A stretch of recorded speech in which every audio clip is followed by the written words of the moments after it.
Bonsoir, rebonsoir. Événement majeur, c'est la publication de ce sondage sur les personnalités politiques qui montent et qui descendent en France. Bonsoir Marion Maréchal. Bonsoir. Merci d'être là. On va commenter ça avec vous, commenter ce que vous prenez, l'union des droites et les choses qui bougent peut-être, en tout cas en Europe, avec l'Italie en particulier, mais aussi dans d'autres pays, y compris sur la question migratoire. D'abord ce sondage et cette première surprise, alors c'est pas votre boutique, c'est Raphaël Glucksmann qui fait une performance, une percée, comme on dit, quand on compare surtout à ce qu'ils avaient, enfin les socialistes avaient au présidentiel la dernière fois.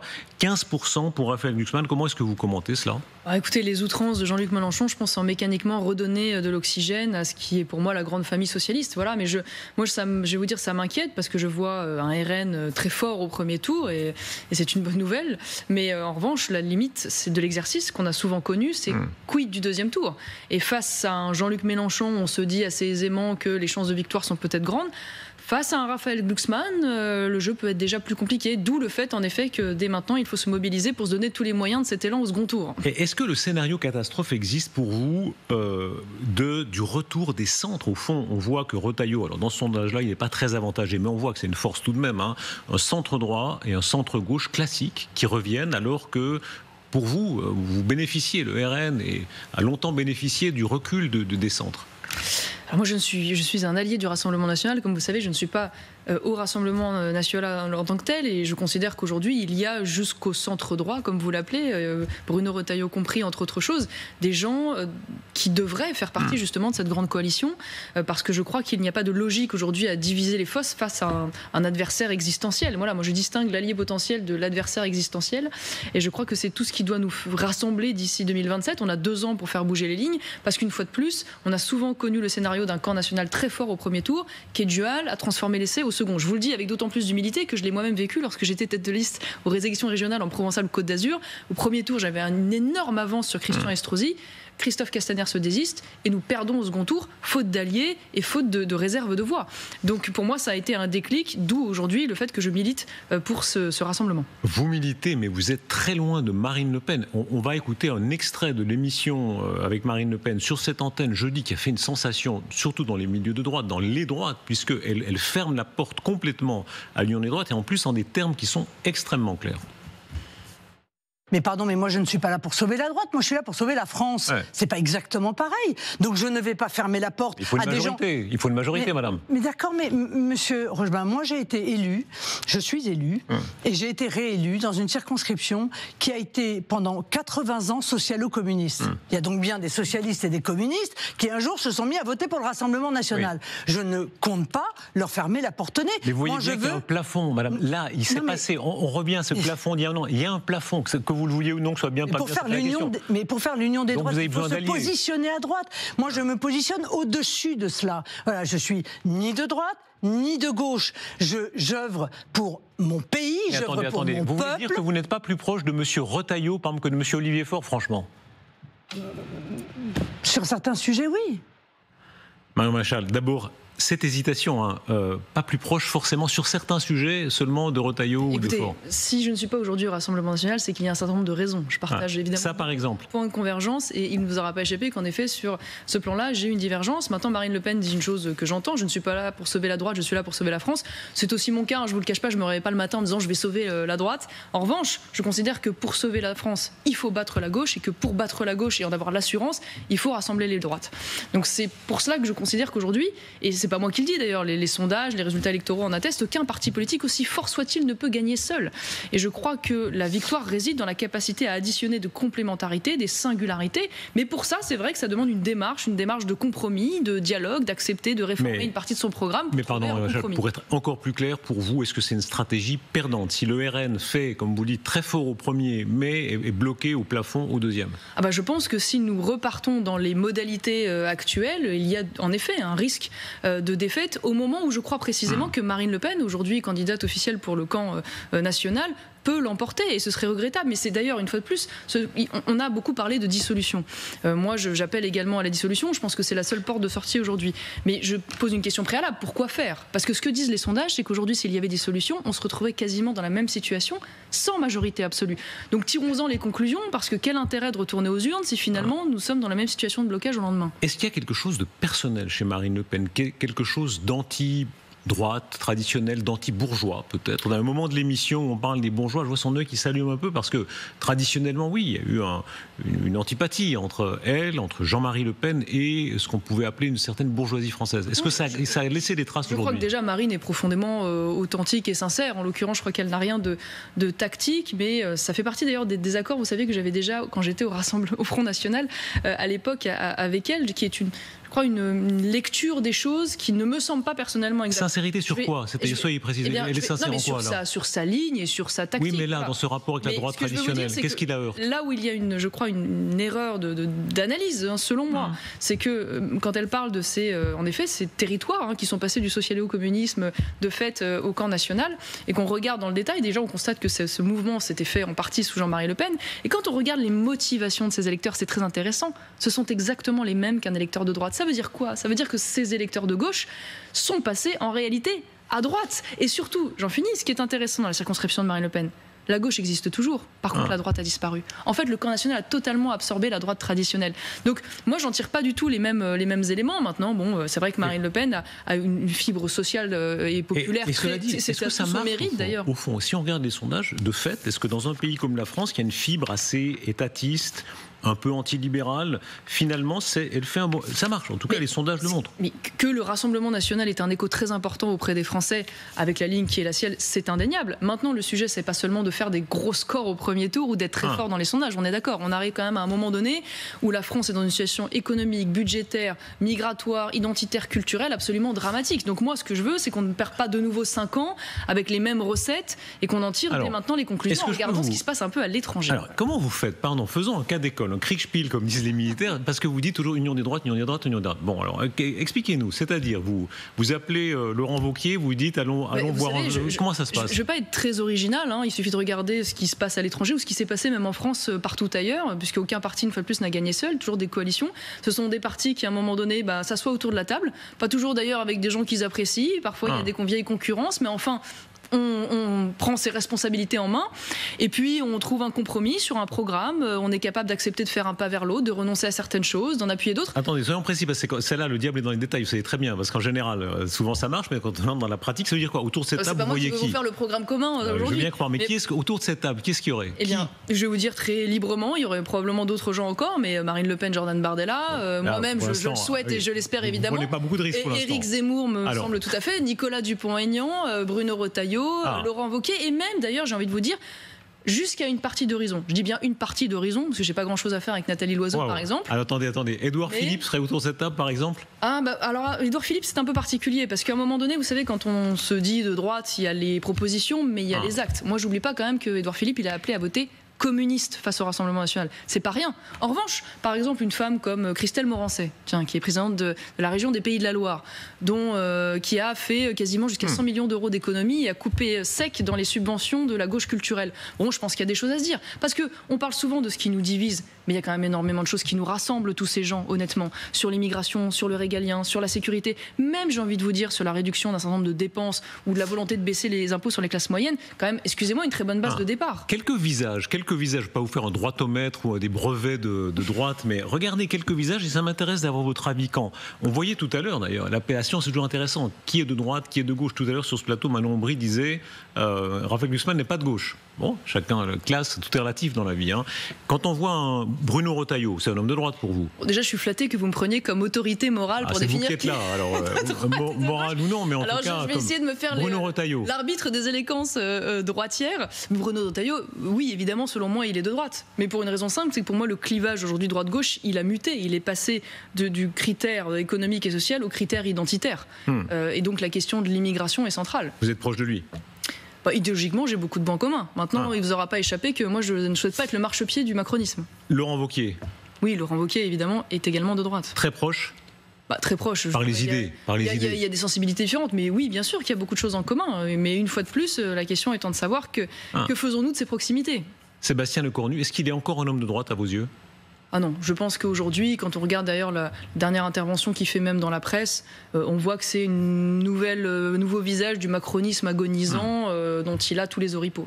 Vous êtes sévère, il fait des efforts. Le fait que, pour l'instant, il ait renoncé tout à fait, si j'ai bien compris, à l'ISF, qu'il fasse un effort pour réformer la loi, il a plutôt donné des signes, y compris de respect du Rassemblement national. J'ai lu entre les lignes. Déjà, je n'ai pas vu une seule fois le mot immigration et insécurité. Excusez-moi, mais dans un moment où encore il y a quelques jours, une femme de 80 ans, Marie-France, s'est fait violer à mort par un Afghan, à mort, elle est morte de ce viol. Excusez-moi de vous dire que c'est un sujet qui devrait être central. Déjà pas une ligne, et j'ai vu en même temps dans l'économie, j'ai vu en effet pas de taxe Zuckman. Très bien, j'en suis très heureuse. Sur l'AME. Mais j'ai vu quand même qu'il s'autorisait à ouvrir le débat. Quel courage. Par contre, j'ai vu sur l'économie qu'il expliquait quand même qu'il envisageait potentiellement d'augmenter certains impôts, même si ce n'était pas la taxe Zuckman. Bon, c'est quand même du macronisme. Gérald Darmanin. Oui, alors attention, parce qu'à droite, il y a une fois de plus les propositions et il y a le bilan. Gérald Darmanin, il a un bilan en tant que ministre de l'Intérieur qui n'est pas fameux. Et moi, j'oublie pas, puisqu'on parle de l'Italie, que Gérald Darmanin, c'est quand même le ministre qui, au moment où Giorgia Meloni fermait ses frontières aux bateaux de clandestins, en l'occurrence l'Aquarius, accueillait ce bateau de migrants en faisant, pardonnez-moi l'expression, un grand bras d'honneur à Giorgia Meloni à Toulon, créant ainsi un appel d'air en France pour cette immigration clandestine. Quand Laurent Wauquiez disait, c'était sa formule, il était chez Elisabeth Martichoux sur cette chaîne, la droite, ça, pour lui, l'union des droites peut aller de Gérald Darmanin à Sarah Knafo. Je viens de vous répondre sur Gérald Darmanin. Maintenant, Sarah Knafo appartient à Reconquête et de ce fait-là, moi je considère qu'en effet, il devrait faire partie de ceux qui sont autour de la table. Est-ce qu'il se passe quelque chose dans les tréfonds quand on remonte l'histoire des droites? Il y a eu notamment à l'UDF, quand on voit certaines positions de Giscard d'Estaing sur le droit du sang, dans les années 90 déjà. En réalité, il y a une partie de la droite dite classique qui n'était pas si loin en réalité de vos idées. Vous avez raison de le rappeler, il y a eu des accords UDF Front National à l'époque. C'est aujourd'hui oublié, ça paraît être de la politique fiction, mais vous savez, on parle beaucoup de l'Italie. Mélanie est intervenue lors de notre événement de rentrée pour rappeler justement en France à cette coalition, espérant demain trouver en 2027 un allié à ses côtés au Conseil européen. Et elle nous livre sa confiance pour essayer de mener cette mission à bien, mais vous savez, ça n'a pas toujours été une évidence en Italie non plus. Parfois, la petite histoire se fait dans la grande. La différence entre l'Italie et nous, notamment dans les années 80, c'est eux ont eu Berlusconi, nous avons eu Jacques Chirac. Berlusconi, il a brisé le cordon sanitaire. Voilà, il a fait en sorte que le centre-droit travaille avec la droite nationale, et Jacques Chirac, il a renforcé le cordon sanitaire. Donc, je veux dire, il n'y a rien d'inexorable. Voilà, les choses changent, les choses avancent. Moi, je suis optimiste. Je suis optimiste parce que je vois ce qui se passe au Parlement européen. Au Parlement européen, cette majorité de droite, nous la construisons face à la gauche. Nous travaillons avec le groupe du centre-droit, des LR. Nous travaillons avec le groupe du RN et nous alignons des votes qui permettent de contrarier la majorité, justement, de gauche. Et je vois aussi des évolutions chez les LR. Moi, j'ai entendu Laurent Wauquiez et Bruno Retailleau pendant leur campagne interne dire « Ah non, le seul cordon sanitaire aujourd'hui tolérable, c'est face à LFI. » Et bien, vous voyez, c'est peut-être ça, finalement, la chance de la droite, c'est qu'aujourd'hui, la gauche se LFise et donc devient un adversaire existentiel. Pas tout à fait aujourd'hui. Vous le disiez vous-même, vous vous souvenez au début de l'entretien. Oui, sauf que Jean-Luc Mélenchon est devenu incontournable. Que ça nous plaise ou non, et que ça nous plaise ou non, malheureusement, je crains que ce soit le visage durable de la gauche dans les décennies à venir. Quand vous citiez Mme Meloni, on va l'entendre peut-être, parce qu'effectivement, il y a un phénomène entre Mme Meloni et vous. Elle appelait à l'union des droites et elle vous cite tout à fait nommément. Pour changer profondément l'UE, nous avons besoin de beaucoup plus de gouvernements conservateurs à nos côtés. Imaginez ce que nous pourrions réaliser avec un nouveau basculement vers la droite au plus haut sommet européen. Et le seul moyen d'y parvenir est de créer deux alliances. De Rome à Bruxelles, en passant par Paris et Madrid, la voie est celle de l'unité des droites et du centre-droite, comme Marion Maréchal le soutient justement depuis longtemps. J'espère qu'un jour cela pourra aussi arriver en France pour offrir enfin une alternative gouvernementale forte et crédible à des millions de Françaises. C'est pas tous les jours que la chef de gouvernement d'un très important pays, c'est une sorte de troisième puissance en Europe, appelle à... Qu'est-ce qu'il y a entre vous et Giorgia Meloni? Nous sommes des... Moi j'ai connu Giorgia Meloni quand elle n'était pas encore chef de gouvernement, donc je la suis depuis longtemps, et puis nous sommes des alliés au Parlement européen, ça ne vous aura pas échappé, et puis nous partageons de multiples convergences idéologiques, et je vais vous dire, moi je suis non seulement très honorée de cette vidéo, mais heureuse de voir aussi l'évolution, parce que j'ai été très seule pendant les élections européennes à défendre Giorgia Meloni. Meloni, le RN l'a critiqué, les LR l'a critiqué. Aujourd'hui, tout le monde l'érige en modèle, y compris Laurent Wauquiez. J'ai vu qu'il faisait tout le panorama de ses succès. Eh bien moi, je leur dis, allez au bout du raisonnement. Voilà, vous l'érigez en modèle sur la fermeté migratoire, sur les résultats économiques. Eh bien, le modèle de Giorgia Meloni, c'est aussi un modèle de gouvernement. Voilà, c'est un modèle de coalition. Ça lui a permis la victoire et ça lui permet de gouverner durablement. Donc, vous voyez, petit à petit, l'air de rien, malgré ce qu'on peut penser, il y a quand même quelques victoires symboliques qui nous font avancer. Est-ce que c'est au fond, c'est une limite aussi de la Ve République? Le système italien fait que c'est possible, c'est-à-dire la coalition, c'est possible chez eux. Ici, c'est pas tout à fait la tradition. Si on s'en tient à l'esprit de la Ve. Il y a évidemment la culture, il y a les institutions, il y a les modes de scrutin en France, bien sûr, qui nous desservent, sont peu représentatifs. Mais ça les a longtemps desservis. Là, on a l'impression que ça les sert, même en termes de stabilité. Il y a une stabilité italienne. Mais enfin, comme je vous le disais, ce sujet du cordon sanitaire et de la coalition des droites, même avec des institutions à l'italienne différentes, il n'a pas existé, et puis il a fini par exister. Donc je ne crois pas que ce soit la Ve aujourd'hui qui est le principal obstacle à cela. Je pense que ce sont des vieilles tactiques politiques, une certaine angoisse aussi, on va dire, relative au jugement de la bien-pensance, qui font que tout n'est pas encore totalement clarifié. Mais bon, je pense qu'une fois de plus, les temps qui arrivent vont forcer les uns et les autres à être plus clairs dans leur démarche. Ça reste inconvenant, c'est-à-dire pour une partie de la bourgeoisie, puisqu'on utilisait ce mot tout à l'heure, de dire... Je vote RN, je vote Marion Maréchal, par exemple. Vous l'entendez, ça, encore ? Je ne crois pas que ce soit le moteur principal. Je pense qu'il y a parfois plutôt des retenues relatives au programme, mais d'où le fait, d'ailleurs, qu'une fois de plus, aucun parti politique à lui tout seul ne peut satisfaire par son programme l'ensemble de sa famille politique. Donc, c'est tout l'objet des coalitions, c'est d'expliquer que le Rassemblement national a son programme, mais il y a à ses côtés des gens comme moi, par exemple, Identité Liberté, qui portons une ligne plus libérale, plus conservatrice, qui va aller convaincre une autre partie des Français.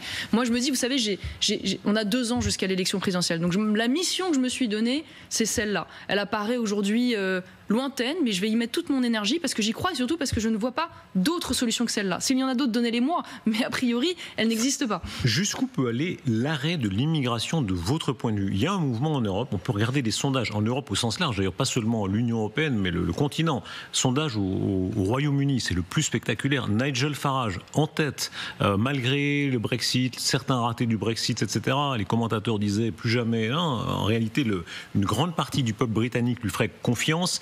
Il serait même peut-être en position d'être Premier ministre s'il y avait des élections demain. En Allemagne, l'AfD, sondage de l'AfD, on peut regarder aussi les chiffres qui sont tout à fait spectaculaires. L'AfD, 27%, devant la CDU, loin devant les socialistes. Qu'est-ce que ça révèle selon vous ? Ça révèle que petit à petit, en effet, l'Europe est en train de virer à droite, pour le meilleur, parce que ça veut dire que les rapports de force au Conseil européen vont changer, ça veut dire que nous allons pouvoir encore davantage influencer cette politique européenne. Maintenant, j'aimerais quand même dire une chose aux Français qui nous écoutent, dont ils doivent avoir conscience. La politique sociale, aujourd'hui, qui est en France, c'est pas l'Union européenne. L'AME, l'ASPA, justement, qui est cette aide donnée à des étrangers qui arrivent sur le territoire sans jamais avoir cotisé, par exemple, le droit du sol. La politique aujourd'hui extrêmement laxiste du regroupement familial. Ça n'est pas l'Union européenne. Le fait qu'aujourd'hui, typiquement, après l'affaire Philippines, vous savez, cette loi qui a été censurée par le Conseil constitutionnel, qui permettait notamment de pouvoir allonger le délai de rétention des clandestins dangereux. Eh bien, cette loi a été censurée en dépit de ce que permettait le droit européen. Donc moi, j'ai envie de vous dire quand même que sur la question de l'immigration, bien sûr que le sujet Schengen est important, bien sûr que le sujet de la Cour de justice de l'Union européenne est important, mais enfin, pour l'essentiel, c'est un problème national et c'est le problème, du Conseil constitutionnel et du Conseil d'État. Et donc c'est ce à quoi il faudra quand même s'attarder dans une réforme constitutionnelle si on veut être efficace. Est-ce que vous êtes en train d'être doublé par votre droite, en quelque sorte, par des gens qui sont au pouvoir, même des sociodémocrates? Regardez la carte, c'est Thierry Breton qui nous l'a amené hier. Et on voit à quel point un grand nombre de pays qui sont parfois dirigés par des sociodémocrates, comme les Danois, Madame Mette Frederiksen, sont déjà en train de rétablir des contrôles aux frontières, de mener une politique migratoire, même, en réalité, ils sortent des critères européens, sans le dire. Et Danemark, l'Allemagne, même l'Allemagne rétablit certains contrôles aux frontières. Les Polonais contrôlent aux frontières avec les Allemands, ils considèrent qu'il y a trop d'immigration de ce côté-là. Les Autrichiens, l'Italie, on en a parlé. En réalité, est-ce que les choses sont en train de bouger là ? Bien sûr, Schengen est en train de mourir. Et c'est plutôt une bonne nouvelle, parce qu'on voit bien que Schengen a été pensé dans un monde pacifique, où l'immigration de masse n'était pas encore une réalité. Et tous les pays en prennent conscience. Et vous avez raison, pas seulement à droite, d'ailleurs parfois jusqu'au centre, même parfois étonnamment jusqu'au centre-gauche. Il n'y a que la France qui, semble-t-il, et l'Espagne d'ailleurs aussi, qui est particulièrement à la traîne sur ce sujet. Des pays ont connu l'immigration de masse plus tard que nous, je pense notamment à la Suède, et ont réagi plus vivement. Mais ce qui doit nous rendre optimistes là-dedans, c'est que ces pays obtiennent des résultats. Donc comme quoi c'est possible, il n'y a pas de fatalité. C'est-à-dire, quel résultat? J'aimerais partir d'une anecdote, j'ai appris ça à Stavronis, ça je trouve ça extraordinaire. Vous avez eu, tout le monde le sait maintenant, vous en avez parlé en primeur ici sur Terre, un accident très grave, vous avez failli perdre la vie en Italie, et je sais que vous avez été soigné entre autres par des médecins cubains. Alors c'est la seule partie de gauche qui soit en vous, hein, si je peux me permettre, des médecins système communiste qui sont de très bons médecins d'ailleurs. Hein. Absolument, j'ai été hospitalisé en Italie et il y avait en effet un médecin cubain parmi des médecins italiens, mais parce que l'Italie est confrontée à la même problématique que nous sur le plan médical. Hein. Ils ont organisé, non pas Giorgia Meloni, mais les politiques passées des pénuries de médecins avec leur numerus clausus, et donc ils ont pallié. La différence quand même avec l'Italie, c'est que l'Italie a une véritable immigration de travail choisie. C'est extraordinaire, par ça, comme apologue de ce qui se passe en Europe, c'est-à-dire Marion Maréchal, son mari, après un grave accident, une fois soigné par un médecin cubain formé dans un système communiste qui, alors c'est l'enfer dans plein de domaines, mais là ils le font très bien, être très bon médecin. Qu'est-ce que ça dit de ce que peut être selon vous une immigration choisie quand ça marche? Expliquez-nous ce qui marche. Parce que quand même, disons une chose, le sujet de l'immigration en France, c'est pas le sujet du médecin. En revanche, ce qui est vrai, la différence avec l'Italie, c'est que l'immigration de travail est une véritable immigration choisie. Ça veut dire que Giorgia Meloni n'accorde de visa de travail qu'à des personnes qui sont issues de pays qui s'engagent à reprendre leurs clandestins. Ça veut dire que typiquement en France, il n'y aurait pas d'immigration de travail algérienne. Ça changerait quand même, vous me l'accorderez, beaucoup de choses. Et c'est une immigration qui est véritablement temporaire. Les gens viennent, travaillent, repartent, ce qui fait encore une différence massive avec la France. Donc c'est vrai qu'il y a des moyens manifestement d'agir, il n'y a pas de fatalité une fois de plus, mais le problème c'est qu'en France la volonté n'y est pas et le courage politique n'y est pas, pas encore. Quand on voit le succès de la pétition de Philippe de Villiers, alors je ne sais pas où ils en sont les signatures, je sais qu'ils avaient dépassé les 2,9 millions je crois. 1,9 ils ont dû passer à 2 là je pense. Voilà, ils doivent être pas loin de 2, alors les pétitions, il faut ensuite vérifier les signatures, etc. Quoi qu'il en soit, c'est un très grand succès de succès populaire. En clair, selon vous, au-delà de l'acte symbolique, ça permettrait d'obtenir quoi déjà, à moyen terme? Déjà, excusez-moi, mais symboliquement, un bel exemple de coalition des droites. Parce que cette pétition, bon, moi je l'ai signée, Laurent Wauquiez l'a signée, Éric Zemmour l'a signée, une partie des gens du RN l'ont signée, comme quoi c'est un sujet fédérateur. Donc je trouve qu'une fois de plus, c'est une étape supplémentaire positive. Vous restez quand même à Wauquiez, ça n'élargit pas tant que ça. Hein. Vous me dites Wauquiez. Oui, mais enfin, c'est quelqu'un qui accepte d'associer son nom à d'autres. Il y a encore quelques années, ça n'aurait pas été possible. Donc voilà, maintenant que le référendum sur l'immigration soit un sujet particulièrement consensuel en France, c'est une évidence attestée par tous les sondages, bien sûr. Votre scénario, c'est quoi si effectivement il y a un vote sur un référendum sur l'immigration? Vous savez à quel point le Conseil constitutionnel est contre. Ils feront tout certainement pour l'empêcher. Je pense que il n'y aura pas de réponse à l'immigration sans réforme constitutionnelle. C'est évident que si on part, on va dire, dans le cadre actuel du droit, on sera verrouillé de toutes parts par le Conseil constitutionnel, le Conseil d'État. Donc la première chose que doit faire demain un vrai président de droite, c'est s'attaquer à une réforme constitutionnelle et notamment une loi constitutionnelle sur l'immigration intégrée au pacte constitutionnel qui nous permettra d'avoir les mains libres sur ce sujet. On va dans quelques instants entendre avec nos invités éditorialistes ce qui est en train de se passer. Les événements vont très vite sur Donald Trump qui est en train de proposer un plan pour Gaza. J'aimerais votre regard sur la semaine de Trump. C'est-à-dire, on a vu ces images à New York, la scène incroyable du prompteur, des escalators, etc. Mais le fait qu'il est au centre du débat, est-ce qu'il est aujourd'hui votre meilleur allié ? Idéologique, politique. En tout cas, il y a évidemment des convergences. Voilà, quand je le vois critiquer, par exemple, l'arnaque de l'hystérie écologique, notamment le fait que nous organisons notre propre décroissance, notre propre pénurie d'emplois, notre propre défaillance économique pour des critères écologiques parfaitement absurdes, alors que l'Europe, c'est 7% des gaz à effet de serre dans le monde et que les 2 tiers viennent hors de l'Occident. Je trouve qu'il bouscule un peu les esprits. Alors après, c'est le style Trump. Hein. C'est pas toujours très agréable pour nous, Européens. On n'est pas du bon côté. Il a maltraité Mme von der Leyen, ça c'est le moins qu'on puisse dire. Et enfin, où elle s'est laissée maltraiter politiquement. Il y a peut-être une bonne nouvelle, parce que si à l'issue, ce plan de Donald Trump aboutit, dire qu'on aboutit à la libération des otages et à une sortie de crise à Gaza, c'est la démonstration que finalement la bonne réponse n'était pas la reconnaissance de l'État palestinien, comme le pensait Emmanuel Macron. Est-ce qu'il est pour vous une chance pour l'Occident, une sorte de sursaut? Donald Trump, certains considèrent alors qu'il est très dangereux, on va en parler, on aura des invités des deux camps. Hein. Les autres disent non, il y a une forme de chance, une espèce d'agressivité dans le bon sens du terme que l'Occident retrouve. Alors, 2 choses. La première, c'est qu'en effet, Donald Trump engrange des victoires sur des sujets culturels et politiques qui, moi, me tiennent à cœur. Dans la lutte contre le wokisme, dans la lutte contre l'immigration clandestine, entre autres choses, dans la criminalité organisée. Donc ça, c'est de bon augure.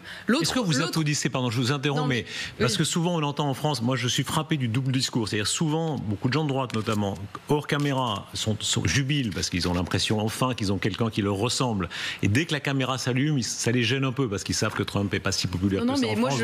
Moi, je suis absolument pas gêné de dire que j'ai sympathie à certains égards pour ce que peut faire Donald Trump. Quand vous avez vu son discours l'autre jour, est-ce que ça vous a fait jubiler? Mais je vais vous dire, oui, ça m'a fait plaisir de le voir bousculer un peu comment dire, le parterre de l'ONU, comme j'avais d'ailleurs beaucoup aimé le discours de Javier Milei à Davos. Maintenant, vous savez, moi, je suis pas surprise parce que contrairement aux élites qui nous ont gouvernés pendant des décennies, moi, j'ai toujours su que les Américains défendaient d'abord les intérêts américains. Moi, j'ai pas oublié l'affaire Alstom, j'ai pas oublié l'espionnage massif des dirigeants européens, j'ai pas oublié l'amende considérable à BNP Paribas. Donc, je veux dire, AUKUS, les sous-marins, ils savent tous très bien mentir. Tous les présidents américains. C'était sous la gauche américaine. Mais bizarrement, à l'époque, les élites européennes disaient rien. Là, maintenant, comme c'est Donald Trump, ils réagissent. J'ai envie de vous dire presque tant mieux pour nous. Vous savez, moi, je me bats pour une Europe souveraine, autonome, indépendante. Donc, si ça peut faire avancer cette cause-là, tant mieux. Marion Maréchal, merci beaucoup.